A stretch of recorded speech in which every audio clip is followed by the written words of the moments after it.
Jaya Prabhupada, Prabhupada, Prabhupada, Prabhupada. Devam Vishnupad Paramsa Pradacharya Suttvangre Sade Charunarvinda Bhaktivedanta Swami Srila Prabhupada ki jai. Ananda Kodi Vaishnava Vrind ki jai. Namacharya Thakur ki jai. Shri Shri Radha Govinda Julan Yatra Mahotsav ki jai. Shri Radha Shyam Sundar ki jai. Shri Gauranga महाप्रभु की जय, श्री प्रभुपाद की जय, गुरुदेव महाराज की जय, गौर प्रेमानंदे. All glories to assembled devotees, Hare Krishna. All glories to assembled devotees, Hare Krishna. All glories to assembled devotees, Hare Krishna. All glories to Sri Sri Guru and Gauranga. All glories to Srila Prabhupada. Jai Srila Prabhupada ki jai. Okay. Hare Krishna அனைவருக்கும் ஒரு சின்ன intro bro. Just okay bro. நான் பேசுறது கிளியரா வருதா உங்களுக்கு? யா clear. Okay. Hare Krishna அனைவருக்கும் பணிவான வணக்கங்க. இன்னைக்கு கிருஷ்ணா லீலா அமிர்த கதா. இன்னைக்கு வந்து பாத்தீங்கன்னா நம்ம தொடர்ந்து வந்து இன்னைக்கு வந்து 3வது நாள் நம்ம வந்து கவனிக்கிறோம். இன்னைக்கு வந்து நம்மளுக்கு கிளாஸ் கொடுக்க வந்திருக்கிறாரு. நம்மளுக்கு ரொம்ப பரிச்சயமானவர், நம்மளுக்கு பழக்கமானவர், நல்லா நம்மளுக்கு வந்து சாசனம் கொடுக்கக்கூடிய பிரபு இஸ் கிரேஸ் ஜெகநாண்டா சைத்தன்யா தாஸ் பிரபு வந்து நமக்காக வந்திருக்காங்க. அவருக்கு வந்து பாத்தீங்கன்னா அவரோட அறிமுகமே நிறைய இருக்கு. கிட்டத்தட்ட நிறைய வாட்ஸ்அப்ல ரீட் வரைக்கும் போது வந்து அவரோட புகழ் வந்து நம்ம சொல்லி முடிக்க முடியாது. இருந்தாலும் நம்ம சிம்பிளா நான் சொல்றேன். பிரபு வந்து பாத்துக்கிட்டீங்கன்னா இஸ் ஹோலினஸ் ஜெயபதக சுவாமி மகாராஜோடைய லீடர். அவர் வந்து நிறைய விஷயங்கள் செஞ்சிருக்காரு, பிரச்சாரம் அங்கங்க பண்ணியிருக்காரு. நம்ம சென்டருக்கு 2 வாட்டி வந்திருக்காரு. அவரோட பாத்தீங்கன்னா அவர் வந்து இஸ்கான் டிசைபிள் கோர்ஸ் வந்து முடிச்சிருக்காரு 2016. அப்புறம் டீச்சர்ஸ் ட்ரைனிங் கோர்ஸ் வந்து 2014 லெவல் 1 லெவல் 2 முடிச்சிருக்காரு. பக்தி சாஸ்திரி முடிச்சிருக்காரு, பக்தி வைபவா சொல்லிட்டே போலாம். இந்த மாதிரி இஸ்கான் பெரம்பூர்ல அவர் வந்து மிகப்பெரிய சேவை செஞ்சிருக்கிறாரு. அவருடைய பணிகள் திருப்பணிகள் நல்லபடி நடக்கும் சொல்லி நம்ம பிரார்த்தனை பண்ணிக்குவோம். என்னோட சார் இன்னைக்கு வந்து அழகா அமைதியா நல்லா கிளாஸ் கேளுங்க. பிறகு ஆஃப்டர் கிளாஸ் முடிஞ்சா கொஸ்டின் தான் நீங்க எடுத்துக்கலாம். பிரபோ வஞ்சா கல்பதுர் கச்சா கிருபா சிந்து பே வச்சா பைதானம் பாவன வைஷ்ணவ நமோ நாம வைஷ்ணவ கி ஜெய். ஆரம்பிக்கலாம் பிரபு. ஹரே கிருஷ்ணா பிரபு. ओम अज्ञानतिमिरान्धस्य ज्ञानाञ्जनशलाकया तत्सुरोन्मिलितं येन तस्मै श्रीगुरुवे नमः. नमो विष्णुपादाय कृष्णप्रेष्ठाय भूतले श्रीमते भक्तिवेदान्तस्वामीति नामिने. नमस्ते सारस्वती देवे गौरवाणी प्रचारिणे निर्विशेषशून्यवादी पाशातदेशतारिणे. जय श्री कृष्ण चैतन्य प्रभु नित्यानंद श्री अद्वैत गदाधर श्रीवासदि गौरभक्त वृंद. हरे कृष्णा कृष्ण कृष्ण हरे हरे, हरे राम राम राम हरे हरे. हे कृष्णा करुणा सिंधो दीनबंधो जगत्पदे गोपेश गोपिका कांत राधा कांत नमोस्तुते. तप्त कांचन गौरंगी राधे वृंदावनेश्वरी वृषभानुसुदे देवी प्रणमामि हरिप्रिये. ஹரே கிருஷ்ணா. பக்தர்களுக்கு இனிமையான மாலை வணக்கம். இன்றைய சத்சங்க சிறப்பு சத்சங்கத்துல வந்து கலந்துட்டு இருக்கிற எல்லா பக்தர்களுக்கும் என்னுடைய பணிவான நமஸ்காரம். ஹரே கிருஷ்ணா பிரபு. நந்தவர்ப்பணம் பிரபு. கிருஷ்ணா. உற்சவம்னு சொன்னாலே உற்சாகம் தரக்கூடிய நம்மளுடைய வைஷ்ணவ சம்பிரதாயத்துல பல்வேறு உற்சவங்கள் இருக்கு. மாதம் ஏதாவது ஒரு உற்சவம் இருந்துகிட்டே தான் இருக்கு. அந்த உற்சவங்களை கொண்டாடுறது எதுக்குன்னா நமக்கு கிருஷ்ண பக்தியில உற்சாகம் வரும். உற்சவம்னாலே உற்சாகம் தரக்கூடிய. அது மாதிரி கோயில்ல வந்து மூலவர் விக்கிரகம் இருக்கும், உற்சவர் விக்கிரகம், 2 விக்கிரகம். கோயில்கள்ல என்ன பண்ணுவாங்க, 2 விக்கிரகம் வச்சிருப்பாங்க. ஒரு விக்கிரகம் மூலவர், அவர் மூலஸ்தானத்தை விட்டு வெளியில வரமாட்டார். அந்த மூலவர் விக்கிரகம் இருக்கல, அவருக்கு மூலவர் வந்து அந்த கர்ப்ப கிரகத்துல மூலஸ்தானத்துல இருப்பார். உற்சவத்துக்குன்னு ஒரு விக்கிரகம் இருக்கு. அந்த விக்கிரகத்தை வெளியில கொண்டு வந்து நிறைய உற்சவங்கள் செய்வாங்க. இந்த உற்சவம் எதுக்கு செய்யறதுன்னா நமக்கு கிருஷ்ண பக்தி உற்சாகம் கிடைக்கும். சரி, இப்போ இந்த பண்டிகைன்னு வந்துட்டாலே நிறைய உற்சவங்கள் தான். நீங்க பாருங்க, மாசம் இது பண்டிகை இருந்துட்டே இருக்கு. இப்ப இன்னைக்கு கொஞ்ச நாள்ல பல்ராம் பூர்ணிமா வந்துடும். சோ இன்னைக்கு நாளையில இருந்து ஜூலன் யாத்திரா, ஊஞ்சல் உற்சவம். அதுக்கப்புறம் பல்ராம் பூர்ணிமா, அதுக்கப்புறம் ஸ்ரீகிருஷ்ண ஜென்மாஷ்டமி, அதுக்கப்புறம் ராதா அஷ்டமி, அப்புறம் வாமன துவாதசி, அதுக்கப்புறம் பாத்தீங்கன்னா நித்யானந்த திரையோதசி, வராக துவாதசி, அப்புறம் கௌர பூர்ணிமா, ஸ்ரீராம் நவமி, நரசிங்க சதுர்தசி, வாணியாட்டி திருவிழா, இப்படி எண்ணற்ற பண்டிகைகள். இந்த பண்டிகைகள் திருவிழாக்கள் எதுக்குன்னா நமக்கு கிருஷ்ண உணர்வுல முன்னேற்றம். அதனால இந்த பண்டிகைன்னு வந்துட்டாலே நிறைய சேவைகள்லாம் வந்துடும். நிறைய சேவைகள், உற்சாகமா சேவை செய்யலாம், பக்தர்கள் சங்கம் கிடைக்குது, நல்ல பிரசாதம் கிடைக்கும், நல்ல கீர்த்தனம் செய்யலாம். கிருஷ்ண உணர்வுல நல்ல முன்னேற்றம் வரும் இந்த பண்டிகைகளை கொண்டாடுறதுனால. சரி, அப்போ இன்னைக்கு நம்ம வகுப்புல இந்த ஜூலன் யாத்திரா, ஊஞ்சல் உற்சவம், ஊஞ்சல் சேவை, சேவை பக்தி, பக்தி சேவை, இதை இரண்டும் இணைத்து விட்டார் சில பிரபுபாதர். பக்தி சேவை, பிரபுபாதருக்கு முன்னாடி பக்தின்னு மட்டும்தான் எல்லாம் சொல்லிட்டு இருந்தாங்க. ஸ்ரீல பிரபுபாதன் பக்தியை சேவை என்று அறிமுக செய்தார். டிவோஷனல் சர்வீஸ், பக்தி தொண்டு, பக்தி சேவை.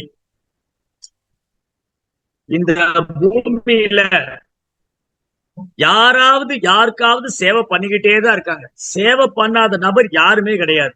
நீங்க நல்லா பாத்தீங்கன்னா சேவை பண்ணாத நபர்கள் யாருமே கிடையாது. யாராவது இங்க யாருக்காவது சேவை பண்ணிக்கிட்டே தான் இருக்காங்க. இந்த முதல்ல சேவை எங்க தொடங்குதுன்னா, நான் என் புலன்களுக்கு சேவை செய்ய வேண்டும், என் புலன்களை திருப்தி செய்ய வேண்டும். அதுல புலன்களுக்கு சேவை பண்ணக்கூடிய ஒரு வேலைதான் ஜூலன், ஊஞ்சல் ஆடுறது. இங்க எல்லாருமே கிட்டத்தட்ட ஒரு 60 பேர் பார்க்க இருக்கேன் இல்லையா? நீங்க கையை உயர்த்தலாம், இல்ல சாட் பாக்ஸ்ல போடலாம். சின்ன வயசுல இருந்து நான் ஊஞ்சல் விளையாடினதே இல்லைங்க அப்படின்னு யாரா இருந்தா கை தூக்கும். சின்ன குழந்தையில இருந்து நான் ஊஞ்சல்ல விளையாடினதே இல்ல அப்படி யாரா இருக்கீங்களா? அப்படி யாரா இருந்தா கை தூக்கும். நம்ம வாழ்க்கையில ஏதோ ஒரு பிராயத்திலேயே ஊஞ்சல்ல விளையாடி இருப்போம். ஒண்ணு குழந்தையா இருக்கும்போது ஊஞ்சல்ல விளையாடி இருப்போம், இல்ல சொந்தமா வீடு கட்டி வீட்டுக்கு முன்னாடி ஊஞ்சல் வச்சுக்கிட்டு அதுல விளையாடிட்டு இருப்போம். அதுவும் இல்லைன்னா கல்யாணம் பண்ணி பொண்ணு மாப்பிள்ளை ஊஞ்சல்ல உட்கார வச்சு அதுல விளையாடிட்டு இருப்போம். எவ்வளவு பேர் பார்த்திருக்கீங்க? கல்யாணம் எங்க ஊர்ல எல்லாம் என்ன பண்ணுவாங்க, கல்யாணம் நடந்துச்சுன்னா பொண்ணு மாப்பிள்ளை ஊஞ்சல்ல உட்கார வச்சு ஊஞ்சல்ல ஆட்டுவாங்க. சீதா கல்யாண வைபோவமே, கௌரி கல்யாண வைபோவமே அப்படிலாம் பாடுவாங்க. பொண்ணை மாப்பிள்ளை ஊஞ்சல் உட்கார வச்சு பால் இருக்கு இல்லையா, பால், அதுல பழம் எல்லாம் போட்டு அது ஸ்பூன்ல எடுத்து ஊட்டி விடுவாங்க. பொண்ணுக்கு மாப்பிள்ளை ஊட்டுவாரு, மாப்பிள்ளைக்கு பொண்ணு ஊட்டி விடுவாங்க. இப்படி அவங்க அன்று முதல் திருமண நாள் முதல் என்ன ஆயிட்டாங்க, 2 உடல் ஓர் உயிர் ஆயிட்டாங்க. எப்படி ஆயிடுச்சு? அவங்க கர்மாவை பகிர்ந்துகிட்டாங்க. ஆண் அந்த கணவருடைய கர்மாவை மனைவி ஏத்துன்றா, மனைவியோட கர்மாவை கணவர் ஏத்துன்றார். எச்சில் பரிமாற்றம். எச்சில் பரிமாறுறது கர்மாவை ஏத்துக்கிறது. அவங்க கர்மா எல்லாம் ஒன்னாயிடுது. கல்யாணம் ஆன உடனே அவங்க கர்மா என்ன ஆயிடும்? ஒரே கர்மா தான். கணவனுடைய கர்மாவை மனைவி கஷ்டப்படணும், மனைவி கர்மத்தினால கணவர் கஷ்டப்படணும். ஆக மொத்தத்துல கர்மா எல்லாம் ஒன்னாயிடும். சரி, அது வேற டாபிக். அப்போ நம்ம வாழ்க்கையில பாத்தீங்கன்னா ஊஞ்சல் ஆடாதவங்க யாருமே கிடையாது. எல்லாருக்குமே ஊஞ்சல் ஆடணுங்கிற எண்ணம் இருக்கு. குழந்தைகளுக்கு ஊஞ்சல் விளையாடணும். நேரா பார்க்குக்கு போனா என்ன பண்ணுவாங்க? குழந்தைகளை பார்க்கு கூட்டிட்டு போனா நேரா போய் ஊஞ்சல் உட்காந்து விளையாடுவாங்க. குழந்தைகளை விட்டுருங்க, நாம பார்க்குக்கு போனா என்ன பண்ணுவோம்? நாம பார்க்ல போனாலே நேரா எங்கடா ஊஞ்சல் இருக்குன்னு பார்ப்போம். அப்படியே ஜாலியா ஊஞ்சல்ல விளையாடுறது பார்க்கல. அன்னைக்கெல்லாம் கிராமப்புறங்கள்ல, இப்ப கிராமம் எல்லாம் குறைஞ்சிருச்சு. அது மலேசியால எனக்கு தெரிஞ்சு கிராமமே அதிகமா பார்க்க முடியும், இல்ல நகரமா இருக்கு. கொஞ்சம் அவுட்டர்ல போனாதான் கிராமம் இருக்கு. சோ கிராமப்புறங்கள்ல மரங்கள்ல ஊஞ்சல் கட்டி விளையாடுவாங்க. மரத்துல ஊஞ்சல் கட்டி விளையாடுவாங்க. ஆழம் விழுது, ஆலமரம், பெரிய ஆலமரம் இருக்கும். அந்த ஆலமரத்தின் விழுதில் விளையாடுவாங்க. விழுது அப்படியே தொங்கும் ஆலமரத்துல, அந்த விழுதுல விளையாடுவாங்க. ஆழம் விழுதுல விளையாடுவாங்க, ஆல மரத்துல விளையாடுவாங்க. மரத்துல ஊஞ்சல் கட்டி விளையாடுவாங்க, பார்க்ல போய் ஊஞ்சல்ல விளையாடுறாங்க. அப்ப ஊஞ்சல் விளையாடுறது எல்லாருக்கும் ரொம்ப பிடிக்கும். அப்புறம் வீட்டிலேயே ஊஞ்சல் வச்சிருப்பாங்க. சொந்த வீடு கட்டிட்டு என்ன பண்ணுவாங்க, வீட்டுல ஊஞ்சல் வச்சிருப்பாங்க. இப்ப அதுல நிறைய மாடலா நிறைய வந்துருச்சு. முன்ன ஒரு பெரிய பலகை இருக்கும், பெரிய பலகையில கம்பியெல்லாம் மாட்டி அதுல நல்ல காலை நீட்டி உக்காந்துட்டு நல்லா சாப்பிட்டுட்டு வந்துட்டு காலை நீட்டி உக்காந்து வெத்தலை எல்லாம் எடுத்து மடிச்சு வாயில வச்சுக்கிட்டு அப்படியே ஊஞ்சல் ஆடிட்டு சோ இது ஒரு சென்ஸ் என்ஜாய்மெண்ட். ஊஞ்சல் விளையாடுவது புலனுக்கு ஒரு இன்பம். யாரு ஊஞ்சல் விளையாண்டா புலனின்போம்? நாம ஊஞ்சல் விளையாண்டா புலனின்போம். நாம ஊஞ்சல் விளையாண்டா அது புலனின்போம். அப்ப ஒரு பக்தர் என்ன பண்ணிடுறாரு, ஒரு கிருஷ்ண பக்தர் தன் புலனை திருப்தி செய்வதற்கு பதிலாக பகவானது புலன்களை திருப்தி செய்ய வேண்டும். ஏன் நான் என் புலனை திருப்தி செய்வதற்கு பதிலாக பகவானது புலனை திருப்தி செய்ய வேண்டும்? ஏன்னா என் புலனை நான் திருப்தி செய்ய முயற்சி பண்ணா அது திருப்தி அடையவே அடையாது. நம்ம புலன்களை திருப்தி பண்ண முயற்சி பண்ண என்ன ஆகும்? புலன் திருப்தி அடையவே அடையாது. அதனால என்ன பண்ணணும், கிருஷ்ணருடைய புலன்களை திருப்திப்படுத்த முயற்சி பண்ணா என் புலன்களும் திருப்தி அடைச்சு. எப்படி அது? பிரபுபாதர் ஒரு அழகான உதாரணம் கொடுக்கிறார். என்னன்னா, இப்போ நான் என்ன அலங்காரம் பண்ணி நல்லா பொட்டெல்லாம் வச்சு திலக்கெல்லாம் போட்டு அலங்காரம் பண்ணிட்டு கண்ணாடி முன்னாடி போய் நின்னா கண்ணாடியில் இருக்கிற பிம்பமும் அழகா தெரியுது. அப்போ என்னை நான் எவ்வளவுக்கு எவ்வளவு அழகு செய்து கொள்றேனோ, என்னை நான் எவ்வளவுக்கு எவ்வளவு அழகு செய்து கொள்கின்றேனோ அதே போலத்தான் கண்ணாடியிலுக்கும் பிம்பம் அழகா தெரியும். கண்ணாடியிலுக்கும் பிம்பத்தை அழகுபடுத்த தனியா முயற்சி பண்ண முடியாது, அது நடக்காது. கண்ணாடியில தெரிய பிம்பத்தை அழகுபடுத்த முடியாது. நான் அழகு செய்து கொள்ளும் பொழுது கண்ணாடியின் பிம்பமும் அழகாக தெரியும். அதே போலதான் கிருஷ்ணரை அழகுபடுத்த நாம அழகாகிட்டே இருப்போம். எவ்வளவுக்குள்ள நம்ம கிருஷ்ணரை அழகுபடுத்துறோமோ அவ்வளவுக்குள்ள நம்ம அழகாயிட்டே இருப்போம். ரைட்? கிருஷ்ணரை மறக்க அசிங்கமாயிட்டே இருப்போம். நம்ம கிருஷ்ணரை மறக்க அசிங்கமாயிட்டே போவோம். கிருஷ்ணரை நினைக்க அழகாயிட்டே இருக்கும். இதுதான் பியூட்டி. ஏன்னா கிருஷ்ணர் தான் அனுபவிப்பாளர். கிருஷ்ணரே அனுபவிப்பாளர். அவர் தான் புருஷோத்தமா, பரம அனுபவிப்பாளர். பகவான் கிருஷ்ணர் பரம அனுபவிப்பாளர். நாம எல்லாரும் அனுபவிக்கப்பட வேண்டியவங்க. கிருஷ்ண அனுபவிப்பாளர், நாம அனுபவிக்கப்பட வேண்டியவங்க. சரி, இப்ப நானே பதில் சொல்லிட்டேன். இருந்தாலும் ஒரு கேள்வி கேட்கிறேன். யாரா பதில் தெரிஞ்சா நீங்க சாட் பாக்ஸ்ல போடுங்க, இல்ல கையை உயர்த்துங்க. ஜீவ ஆத்மாக்கள் எதற்காக படைக்கப்பட்டார்? நாம் எதுக்காக படைக்கப்பட்டோம்? ஜீவாத்மா எதுக்காக பகவான் படைச்சார்? படைத்தானே. ஏன் படைத்தார்? பகவானுக்கு தொண்டு செய்யறதுக்காக. ஜீவாத்மா படைக்கப்பட்டது பகவானுக்கு சேவை செய்யறதுக்கு தான், வேற எந்த நோக்கமும் கிடையாது. ஜீவாத்மாவுடைய ஒரே வேலை என்னன்னா, நம்ம படைக்கப்பட்டதுக்கு ஒரே குறிக்கோள், நாம் பகவானை திருப்தி செய்ய வேண்டும், பகவானுக்கு சேவை செய்ய வேண்டும். பகவான் இருந்துதான் நம்ம வந்திருக்கோம். ஜீவாத்மா எங்கிருந்து வந்தாரு? நாம எங்கிருந்து வந்தோம்? பகவான் இருந்து தான் வந்திருக்கோம். பகவானிடம் பல்வேறு தத்துவங்கள் உண்டு. கிருஷ்ணாட்டிருந்து பல்வேறு தத்துவம், பல்வேறு சக்திகள்.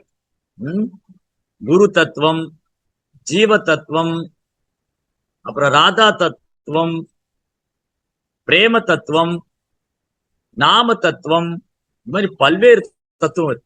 விஷ்ணு தத்துவம், பகவான் கிருஷ்ணாட்டிருந்து விஷ்ணு தத்துவம், ஜீவ தத்துவம், குரு தத்துவம், நாம தத்துவம், பிரேம தத்துவம், சிவ தத்துவம், மாதிரி பல்வேறு தத்துவங்கள், பல்வேறு சக்திகள்.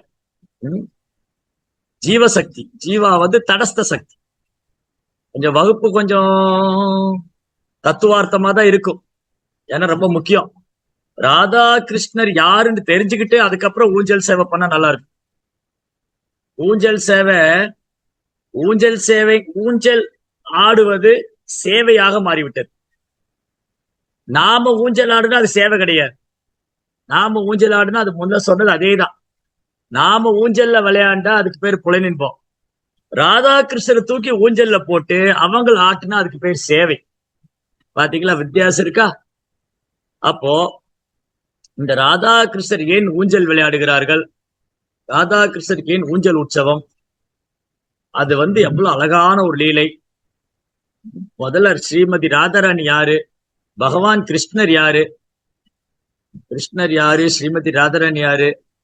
அதுக்கு அதை தெரிஞ்சுட்டாதான் ஊஞ்சல் உற்சவத்தை பத்தி நம்ம புரிஞ்சுக்கணும். சோ கிருஷ்ணா பரமபுருஷோத்தமனான முழுமுதற் கடவுள். அவரே பரம அனுபவிப்பாளர். பகவத்கீதை, பாகவதம், இதிகாச புராணங்கள், அனைத்து வேதங்களும் சாஸ்திரங்களும் அதையே பறைசாற்றுகின்றன.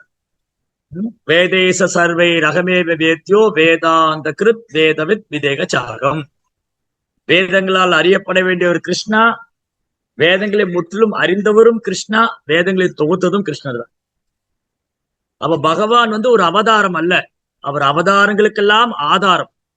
பகவான் கிருஷ்ணர் ஒரு அவதாரம் அல்ல, பகவான் கிருஷ்ணர் என்னது? அவதாரங்களுக்கெல்லாம் ஆதாரம்.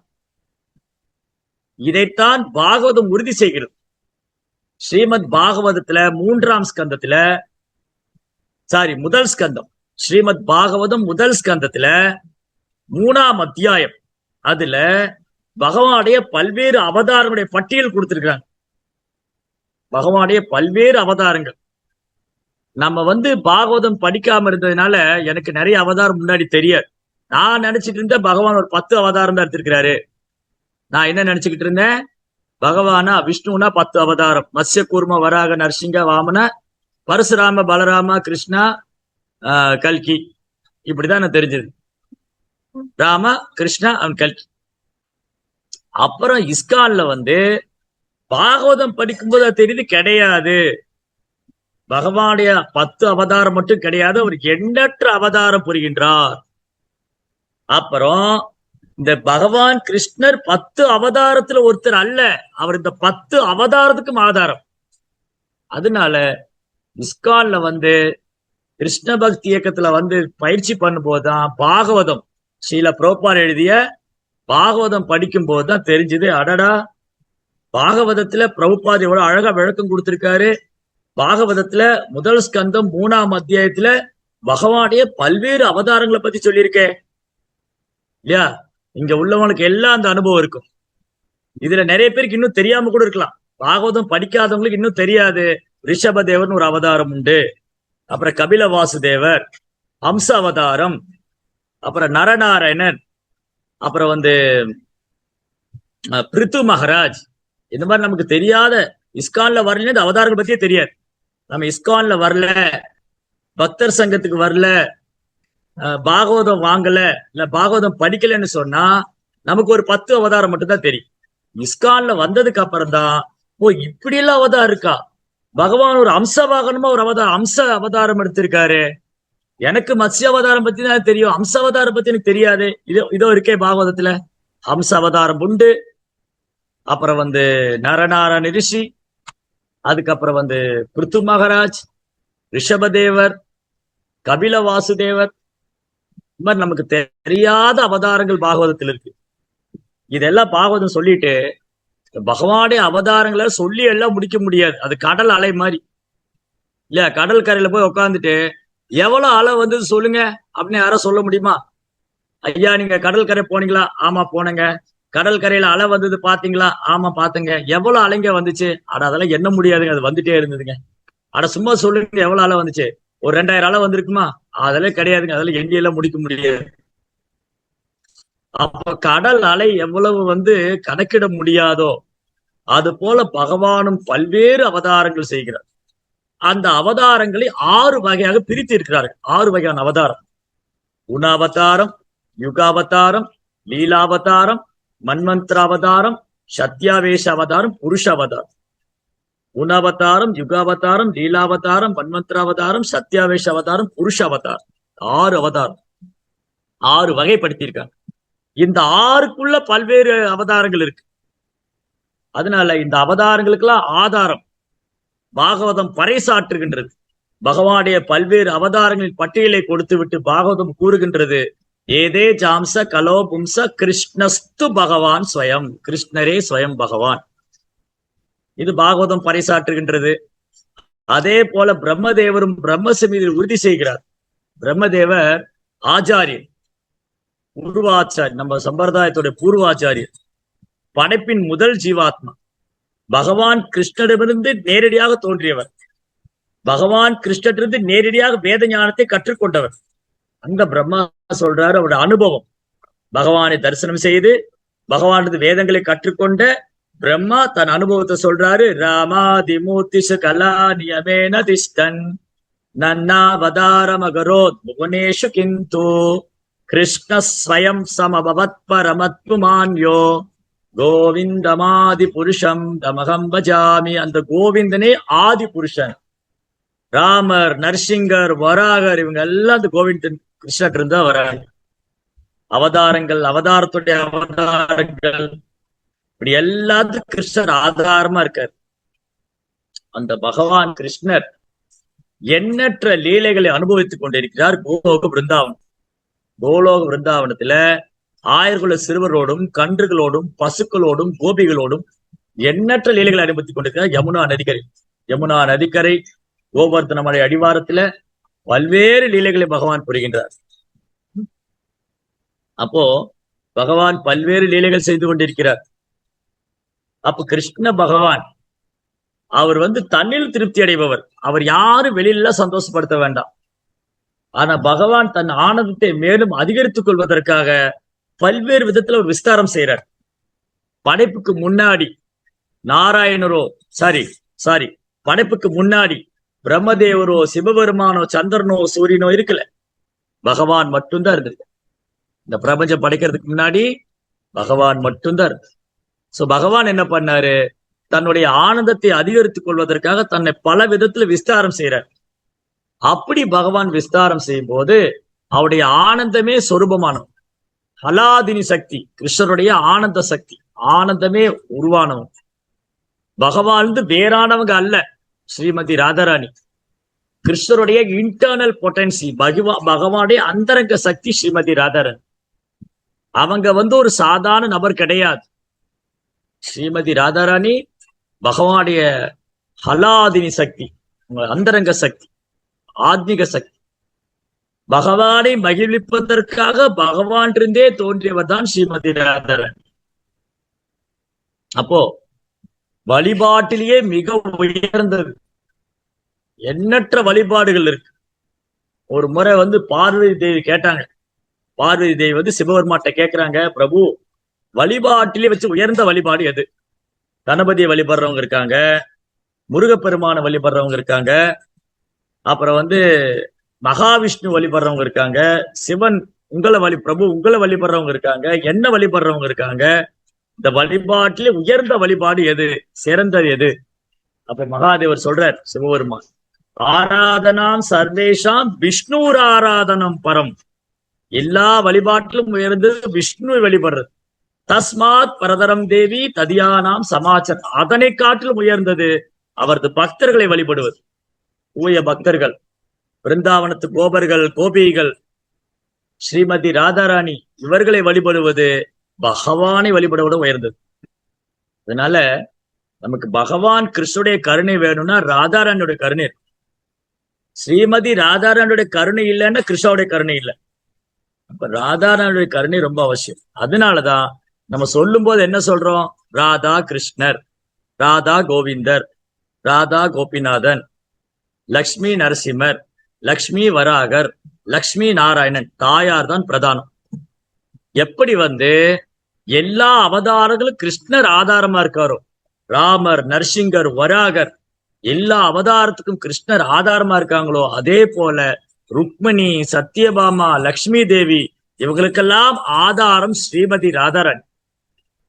அதனால வழிபாட்டிலேயே மிக உயர்ந்தது, மிக சிறந்தது, ஈடு இணையற்றது, ஒப்பற்ற வழிபாடு ராதா கிருஷ்ணரை வழிபடுறது. ஆனா அது ரொம்ப ரகசியமா இருக்கு, நிறைய பேருக்கு தெரியாது. தென்னிந்தியால எல்லாம் நிறைய பேருக்கு ராதாகிருஷ்ணர் வழிபாடே தெரியாது, ரொம்ப குறைவுதான். தென்னிந்தியால பெரும்பாலும் லட்சுமி நாராயண வழிபடுவாங்க, சீதாராமரை வழிபடுவாங்க. வட இந்தியால பரவலாக ராதாகிருஷ்ணர் வழிபாடு இருக்கு. பிரபுபாதருடைய கருணையாலதான் ராதாகிருஷ்ணர் வழிபாடு உலகம் முழுவதும். நீங்க பாருங்க, மலேசியால எவ்வளவு அழகழகான ராதாகிருஷ்ணர் கோயில்கள் இருக்கு, அழகழகான கோயில்கள். அப்ப ரொம்ப அழகான ஒரு உன்னதமான வழிபாடு ராதாகிருஷ்ணர் வழிபாடு. அப்போ ஜீவாத்மா பகவானுக்கு சேவை செய்வதற்காக பகவான் தோன்றியிருக்காரு. அப்போ 5 விதமா பகவான்கிட்ட அன்பு பரிமாற்றம் செய்யணும். பகவானுடைய நண்பனாக, காதலியாக, உறவினராக, சேவகனாக, மாதிரி பல்வேறு அன்பு பரிமாற்றம். சாந்த, தாசிய, சக்கிய, வாசல்ய, மாதுரி, 5 விதமான ரசங்கள். ரசம்னா சுவை.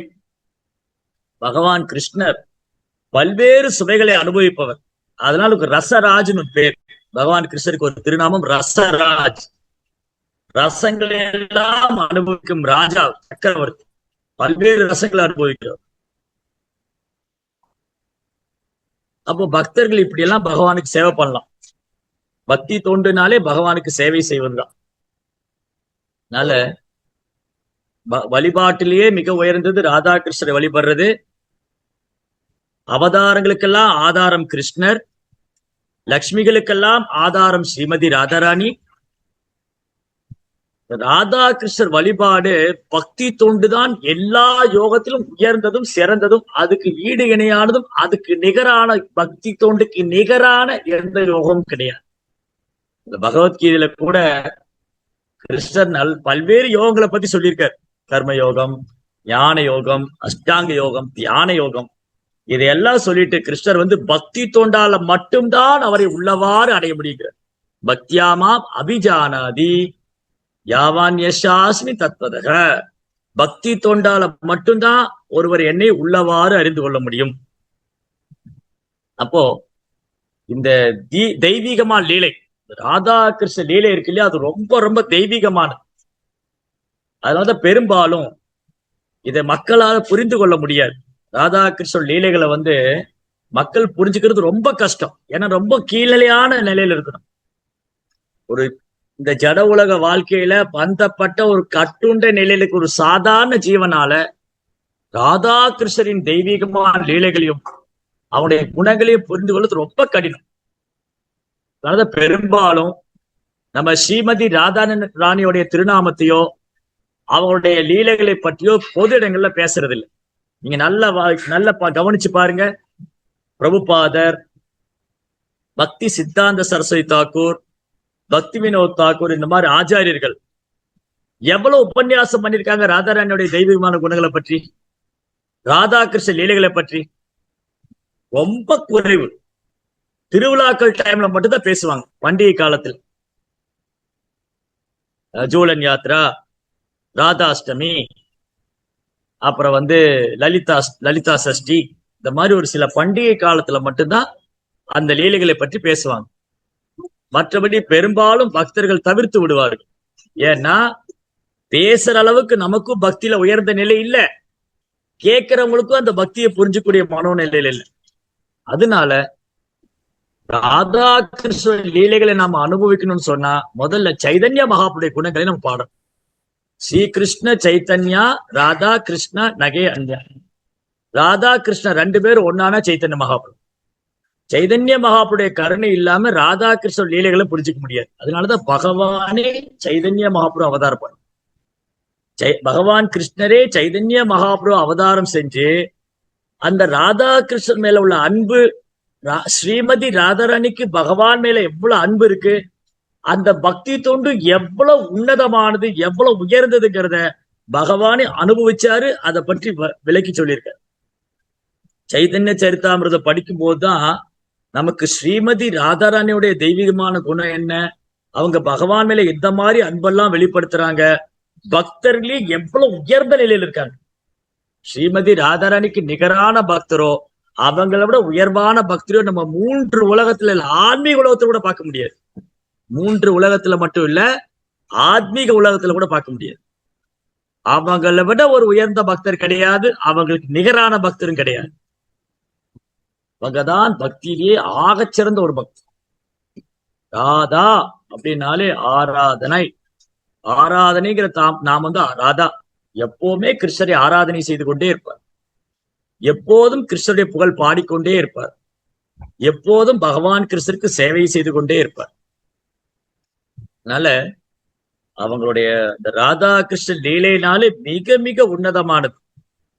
அத வந்து பௌதிக குணத்தினாலேயோ பௌதிக மூளையை வச்சுக்கொண்டோ கற்பனை செய்து கொண்டோ எல்லாம் புரிஞ்சுக்க முடியாது. ராதா கிருஷ்ணனின் லீலைகளை மனக்கற்பனையாலேயோ அல்லது சாஸ்திரங்களை படிக்கிறதுனாலயோ அல்ல வரட்டு தத்துவத்தினாலேயோ அல்ல ஆராய்ச்சி பண்ணியெல்லாம் புரிஞ்சுக்க முடியாது. அது பக்தியில வளர்ச்சி அடையதான், பக்தியில பக்குவம் ஆக ஆகதான் இந்த ராதாகிருஷ்ணனுடைய பிரேமம் என்னன்னு நமக்கு புரியும்.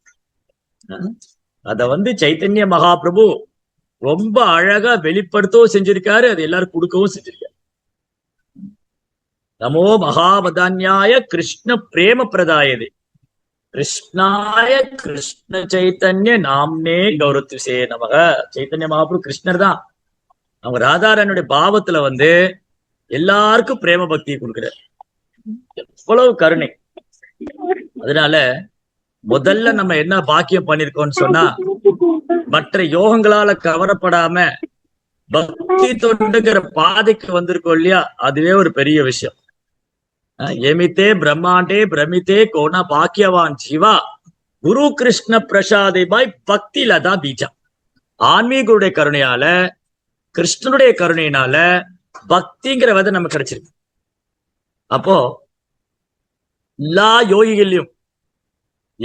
யோகிகளையும் சிறந்தவர் பகவானுடைய பக்தர்னு பகவத்கீதை சொல்றார் கிருஷ்ணன். யோகினாம் அபி சர்வேஷாம் அத்கதேன் அந்தராத்மனா ஸ்ரத்தாவான் பஜதேயோமாம் சமேயுக்த தமோமதம். எல்லா யோகிலும் சிறந்தவர் அவருடைய பக்தர் தான், கிருஷ்ண பக்தர் தான். அப்ப அந்த பக்தியில கூட பல்வேறு ரசங்கள் இருக்கு. அந்த பக்தியிலே உன்னதமான அன்பு வந்து மாதுரிய பாவம். விருந்தாவனத்து கோபிகள் கிருஷ்ண மேல வெளிப்படுத்திய அன்பு பிரேமம், அதுதான் பக்தியில உயர்ந்த நிலை. அதை விட உயர்ந்த நிலை கிடையாது. சைதன்ய மகாபிரபு பகவான் தான், அதுல எந்த சந்தேகம் இல்லை. ஆனா அவர் இந்த பூமியில தன்னை பகவான் மறைச்சிட்டு பக்தனுடைய ரூபத்துல வந்துட்டார், பக்தனாக அவதரித்து விட்டார். சந்நியாசம் ஏற்றுக்கொண்டார் சைத்தன்ய மகாபிரபு. பகவானே சந்நியாசம் எடுத்துட்டு கிருஷ்ண நாமத்தை வந்து பிரச்சாரம் செய்யறார், பரப்புறார்.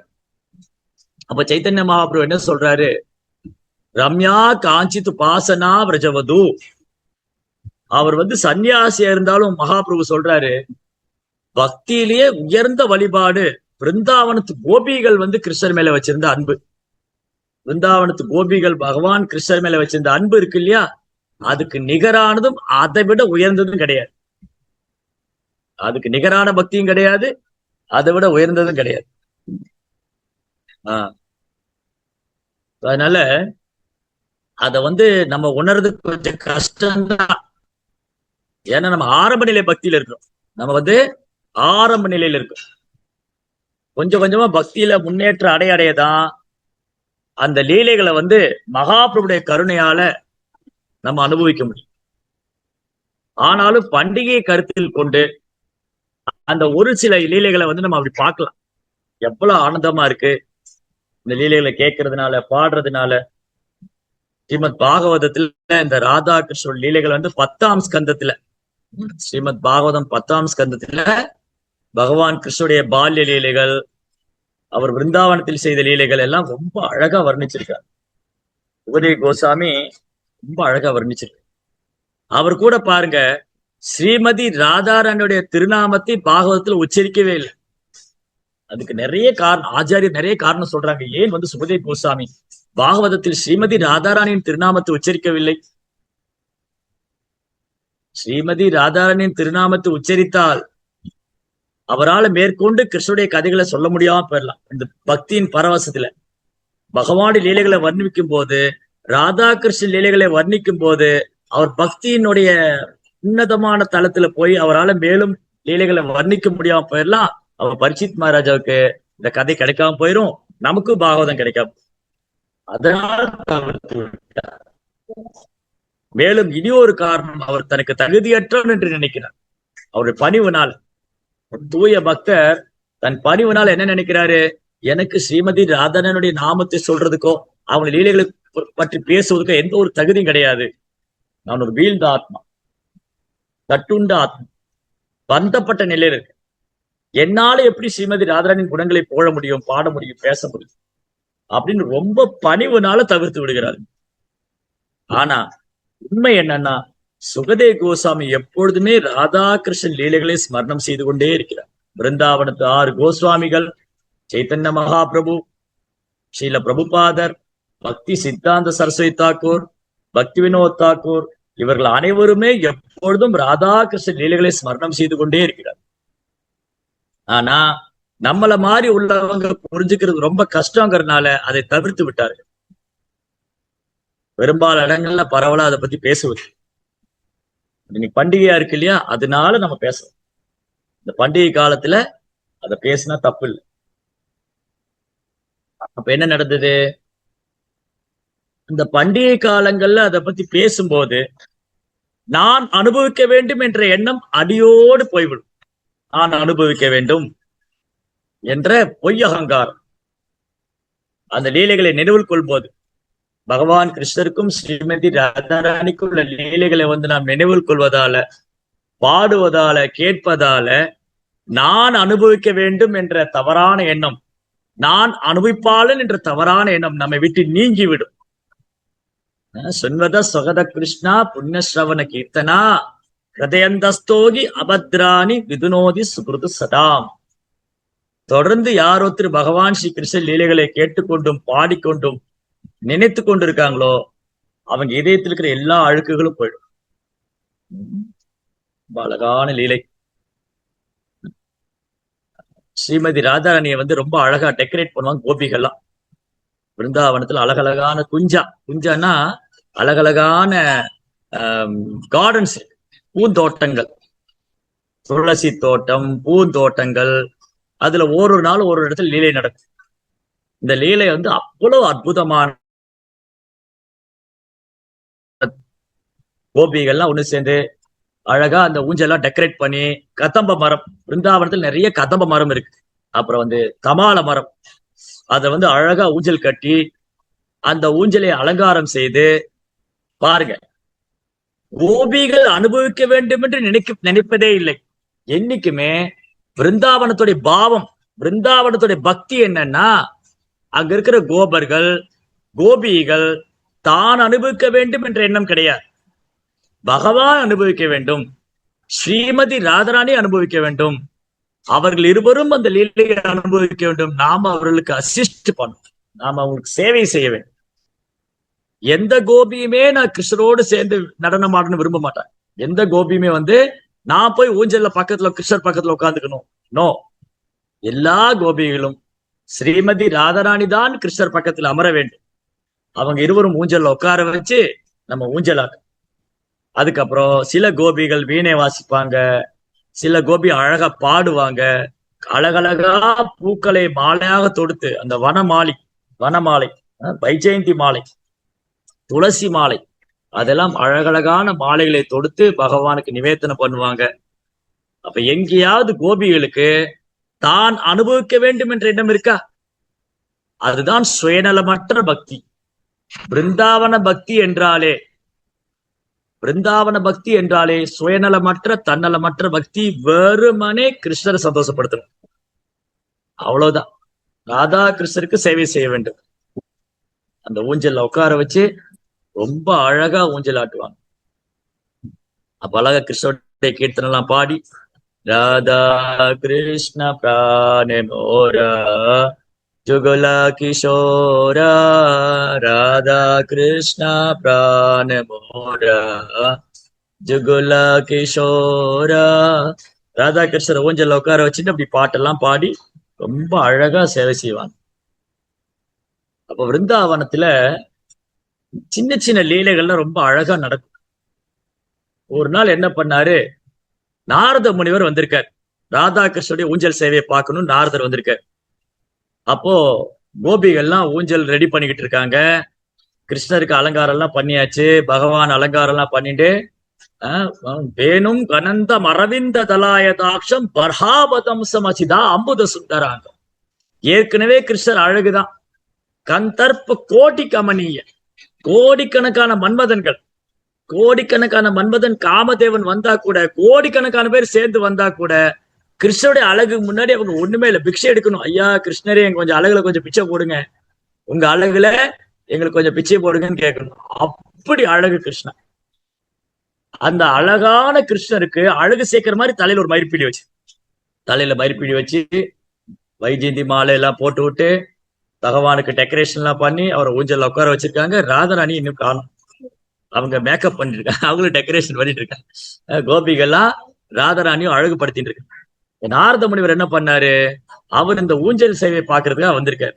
பிருந்தாவனத்துல போனா கோபிகள்லாம் ராதாகிருஷ்ணரை ஊஞ்சல்ல வச்சு சேவை பண்ணுவாங்களே, ரொம்ப அழகா இருக்கு பாக்குறது, போயிருக்காரு. ஆனா என்ன ஆச்சு, ராதாராணி இன்னும் வரல.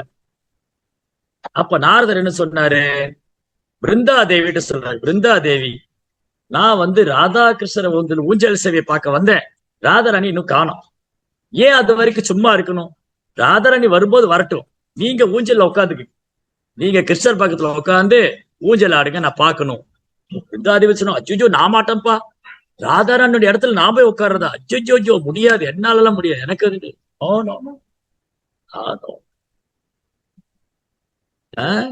திரும்பி நாரதர் சொல்றாரு, தப்பொன்னும் இல்ல, ராதாராணி வந்ததுக்கு அப்புறம் அவங்க உட்கார்ந்துட்டு போட்டு, நீங்க இப்போ உட்காருங்க, நீங்களும் வந்து கிருஷ்ணரோட ஊஞ்சல் ஆடுறதை நான் பார்க்கணும். அச்சோ நான் முடியாது. கிருஷ்ணர் பார்த்தாரு, நாரத முனிவர் ஏதோ பிளான் பண்ணிட்டாரு, ஏதோ பிளான் பண்ணி வந்திருக்காரு, என்ன நடக்க போகுதுன்னு தெரியாது. கிருஷ்ணாட்ட போனார், கிருஷ்ணா நான் வந்து உங்க ஊஞ்சல் சேவையை பார்க்க வந்தேன், ராதாராணி இன்னும் காணோம், நீங்க எனக்கு ஊஞ்சல் ஆடியாகும், நீங்க ஊஞ்சல் ஆடுறதை நான் பார்க்கணும். சரி என்ன நாரதா என்ன வேணும் உனக்கு, பிருந்தாதேவி பக்கத்துல உட்கார வச்சு ஊஞ்சல் ஆடுங்க. சரி அப்படிதானே, அப்படி ஆகட்டும்.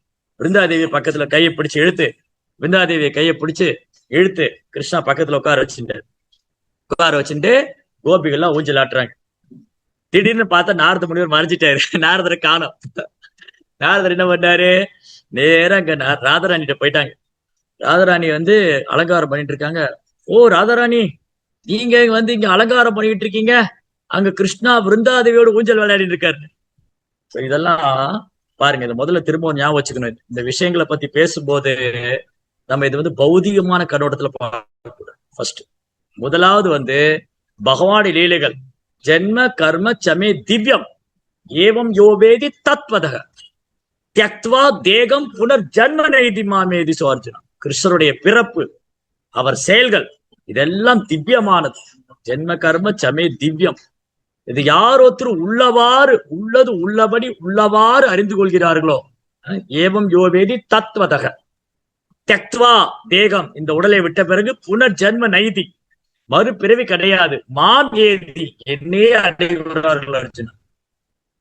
அப்போ முதல்ல நம்ம ஒண்ணு நல்லா புரிஞ்சுக்கணும், பகவானுடைய லீலைகள் வந்து பௌதிகமானது அல்ல, பகவானுடைய செயல்கள் முக்குணத்துக்கு உட்பட்டதல்ல, இதெல்லாம் முக்குணத்துக்கு அப்பாற்பட்டது. பகவானுடைய லீலைகள், பகவானுடைய செயல்கள், அவரது லீலைகள், திவ்யமான லீலைகள்லாம் முக்குணத்துக்கு அப்பாற்பட்டது.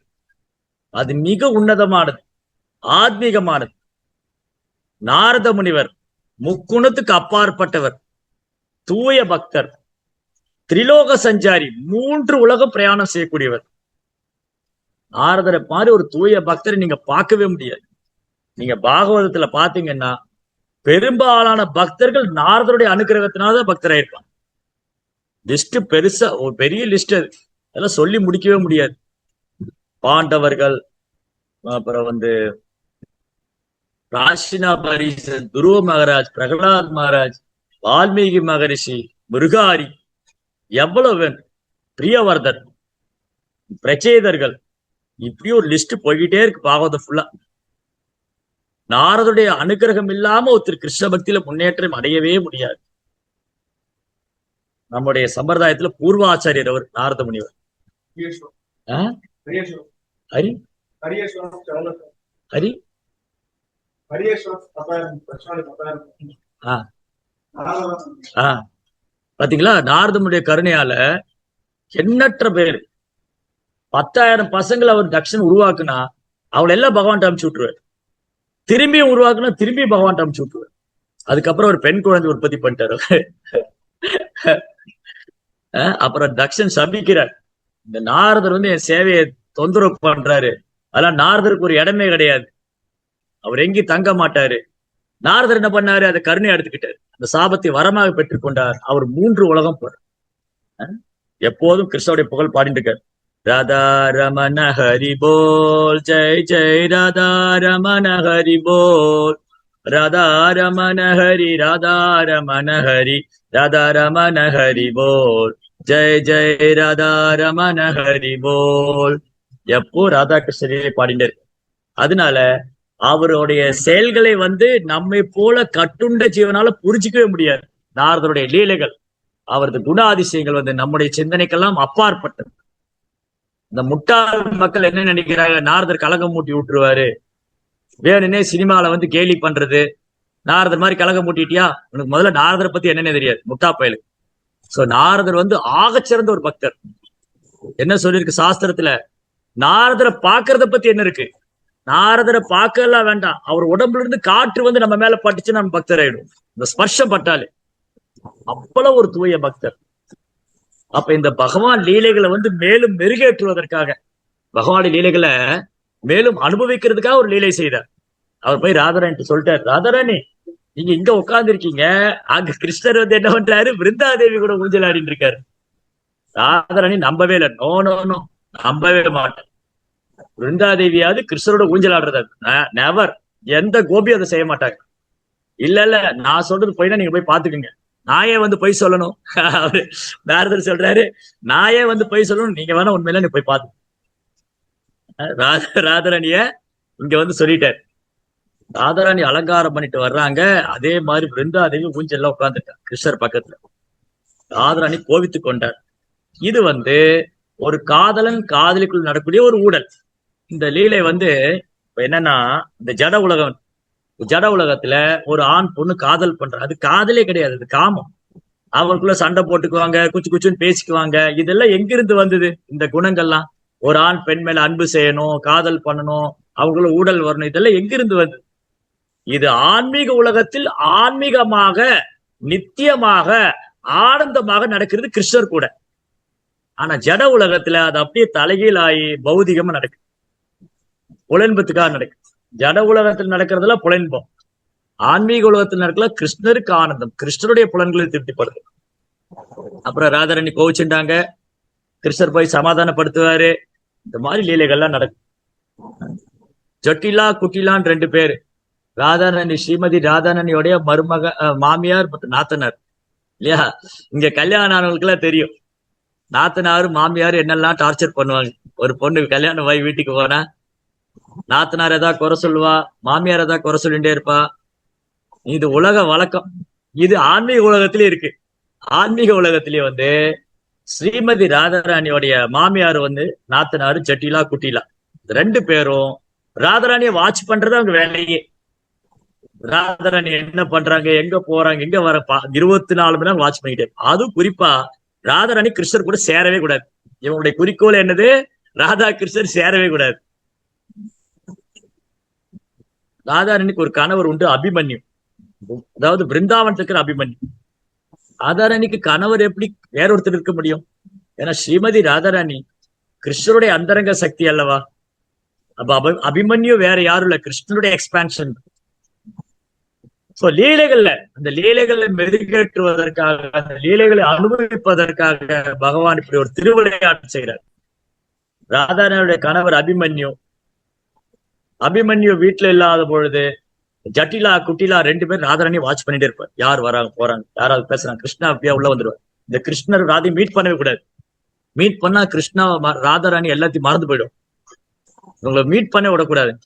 சோ கிருஷ்ணர் என்ன பண்ணார், ஒரு நாள் அப்படியே சத்தம் இல்லாம வந்து ஜன்னல் வழியா வீட்டுக்குள்ள வந்துட்டார். பின்னாடி வழியா வந்து ஜன்னல் வழியா ராதாராணியோட வீட்டுக்கு வந்து, ராதாராணி கிருஷ்ணா பேசிட்டு இருக்காங்க. கிருஷ்ணாவுடைய புல்லாங்குழல் ஓசைக்கு கிருஷ்ணனுடைய புல்லாங்குழல் ஓசை கேட்ட உடனே, ஓ அந்த கிருஷ்ணா வந்துட்டாருங்க, பிடிக்கலாம், நீ கையை காலமா பிடிக்க போறோம் அப்படின்னு வந்து கதவை தட்டுறான். ராத்திராணி கதவை தர, யாரு இருக்கா அவங்க கூட? கிருஷ்ணா என்ன பண்ணாரு? ஜன்னல் வழியா அட்டி குதிச்சு ஓடிட்டாரு. கதவை திறந்தா கிருஷ்ணன் இல்ல. ஏய் நீ உண்மையை சொல்லு, நான் பார்த்தேன் அந்த மாயக்கண்ணன், அந்த கிருஷ்ணா இங்க வந்தானா? இல்லையே, கிருஷ்ணா ஒண்ணு இங்க வரலையே. ஏய் நீ பொய் சொல்ற. ஏ ராதாராணி, கிருஷ்ணா இங்க வந்தாரா? தேடுறாங்க. அந்த ரூம்ல வந்து ஒரு ப்ளூட் இருக்கு, ஒரு புல்லாங்குழல். பாத்தியா, இங்க கிருஷ்ணா வந்திருக்காரு, புல்லாங்குழல் இருப்பாரு, இந்த கிருஷ்ணாவுடைய புல்லாங்குழல் தான். ராதாராணி சொன்னாங்க, இல்ல வெளியில புல்லாங்குழல் மழை பெஞ்சது, அதுல இருந்து ஒண்ணு எடுத்து வச்சிருக்கேன். என்ன கதை விடுற? புல்லாங்குழல் மழை பெய்யுமா? அது எப்படி மழை பெய்யும்? மழையே தண்ணி தானே வரும், புல்லாங்குழல் எப்படி வரும்? நீங்க பண்ண எட்டி பாருங்களேன், நீங்க வெளியில எட்டி பாருங்க, புல்லாங்குழல் மழை பெய்யுதா இல்லையான்னு. இந்த ஜொட்டிலா குட்டிலாம் எட்டி பார்த்தா வெளியில மழை துளி இருக்குல்லையே, அது புல்லாங்குழலாம் விழுந்துட்டு இருக்கு. சோ இதுதான் அந்த தெய்வீகமா லீலை. ராதாராணி சொன்னா அது நடக்கும். ரொம்ப அழகான ஒரு லீலை. அந்த புல்லாங்குழலே மழையாக பெய்கின்றது. அப்புறம் என்னாச்சு? ஒரு நாள் கிருஷ்ணர் வந்து அபிமன்யு ரூபத்துல வந்துட்டார். ராதாராணி வீட்டுக்கு அபிமன்யு ரூபத்துல வந்துட்டார். இந்த ஜட்டிலா குட்டிலா சந்தேகம் வரல. அவங்க நினைச்சிட்டாங்க எங்க பையன் தான் வந்திருக்கான், என்னுடைய அண்ணன் தான் வந்திருக்கான்னு. கிருஷ்ணர் என்ன பண்ணாரு? அபிமன்யோட ரூபத்துல வந்து ராதாராணி கிட்ட பேசிட்டு இருக்காரு அவர் ரூம்ல. அப்ப அந்த ஒரிஜினல் அபிமன்யு இருக்காருல்ல, அவர் வர்றாரு. அவர் வரும்போது இந்த ஜட்டிலா குட்டிலா என்ன பண்ணாங்க? இதோ பாத்தியா இந்த கிருஷ்ணா வரான் பாரு, இந்த கிருஷ்ணா வேணும்னே அபிமன்யு ரூபத்துல வர்றான், உன்னை விடக்கூடாது, நீங்க அடிச்சு வரட்டுன்னு ஒரு பெரிய தடி எடுத்துட்டு அவனை துரத்துறாங்க. அவன் சொல்றான், அம்மா அம்மா நான் தான் அபிமன்யு. ஏய் நீ பொய் சொல்லாத, நீ கிருஷ்ணா அவனை விட மாட்டேன. அவர் துரத்துறாங்க, அவன் ஓடியே போனான். சோ இப்படி இந்த கிருஷ்ணனுடைய உலகத்துல, கோலோக விருந்தாவனத்துல எட்டர்னல் பாஸ்ட் டைம், நித்தியமான லீலைகள். ஸ்ரீமதி ராதாராணிக்கு கிருஷ்ணருக்குள்ள அன்பு பரிமாற்றம்.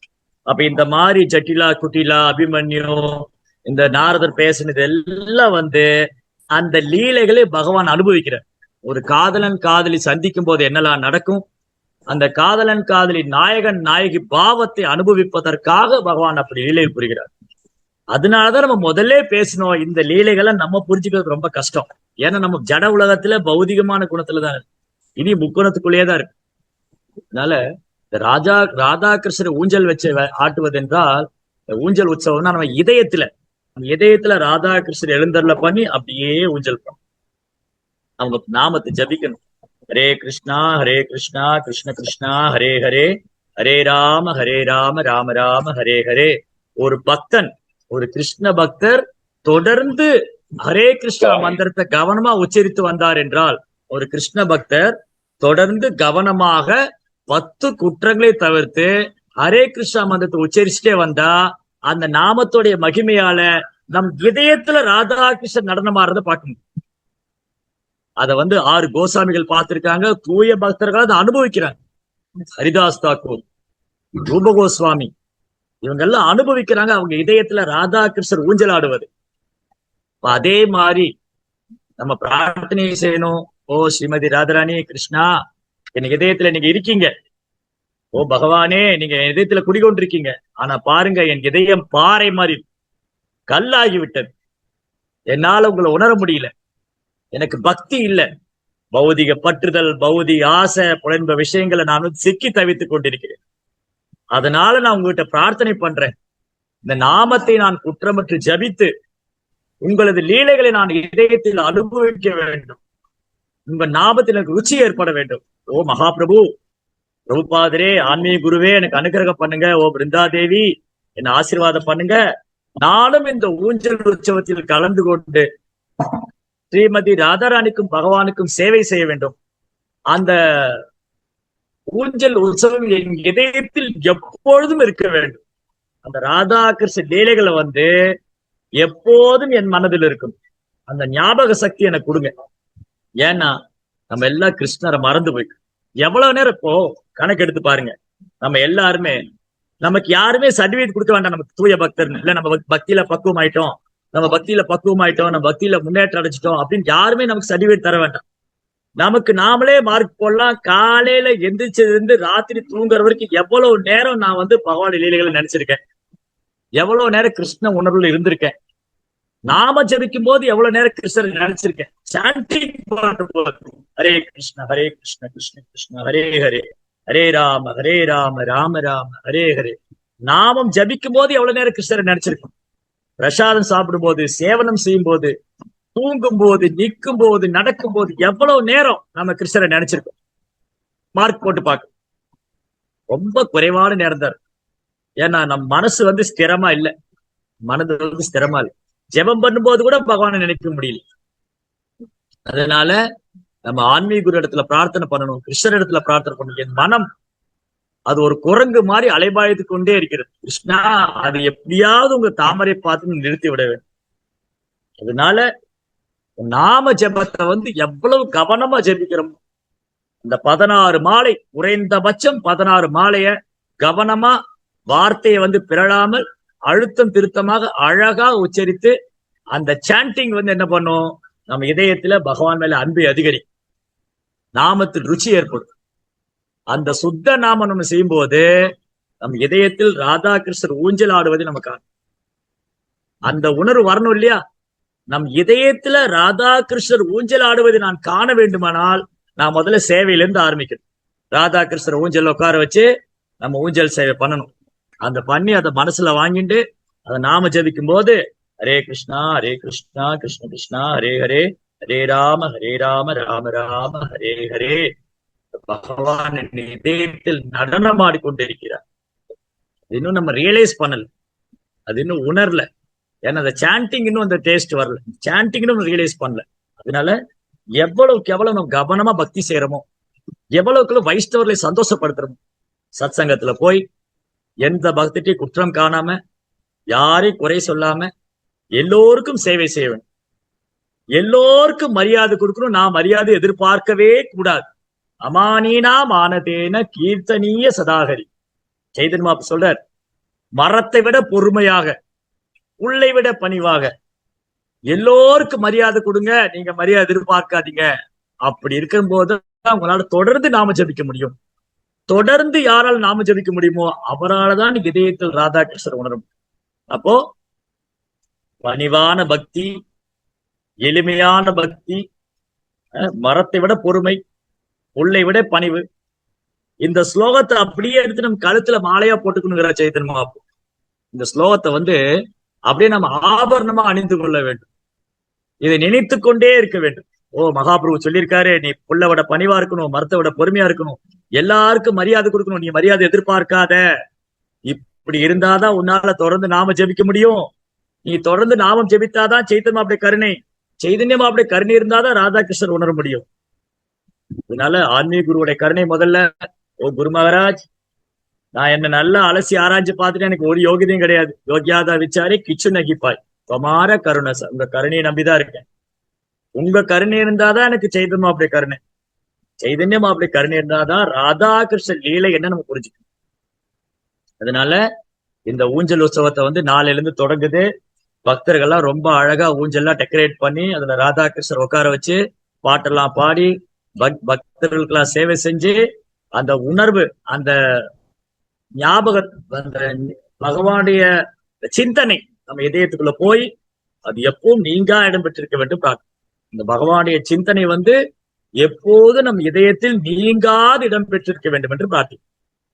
ஹரே கிருஷ்ணா. ஜெய் ஸ்ரீ ராதா கோவிந்தா ஜோல் யாத்திரை மகோத்சவ கி ஜெய், ஸ்ரீல பிரபுபாத் கி ஜெய். ஓகே, உங்களுக்கு ஏதாவது கேள்விகள் சந்தேகம் இருந்தா கேட்கலாம். உங்க கருத்துக்கள் ஏதாவது இருந்தா சொல்லலாம். நீங்க கேட்க வரும் ஹேண்ட் ரைஸ் பண்ணலாம், கை தூக்குங்க, இல்ல சேட் பாக்ஸ்ல போடுங்க. ரொம்ப கேள்வி தாராளமா கேட்கலாம்.